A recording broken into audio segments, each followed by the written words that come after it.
সম্পর্কের বাজারে পৌঁছে পা দুটো থেমে গেল। সম্পর্ক বিক্রি হচ্ছিল ওখানে, খোলা বাজারে।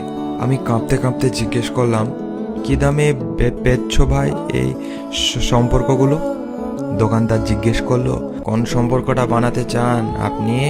ছেলের না বাবার, বোনের না ভাইয়ের? বলুন আপনি কোনটা চান, মানবতার না ভালোবাসার, মায়ের না বিশ্বাসের? বাবুজি কিছু তো বলুন, কোনটি নিতে চান? চুপচাপ দাঁড়িয়ে কেন? ঠিক ভেবে বলুন। ভয়ে ভয়ে বললাম বন্ধুর। দোকানদার ভিজে চোখে বলল, দুনিয়াটা এই সম্পর্কেই তো টিকে আছে। তবে মাফ করবেন বাবুজি, এই সম্পর্কটা বিক্রির জন্য নয়, এর কোনো দাম দিতে পারবেন না। আর যেদিন যেদিন এটাও বিক্রি হয়ে যাবে, সেদিন দুনিয়াটা উজাড় হয়ে যাবে।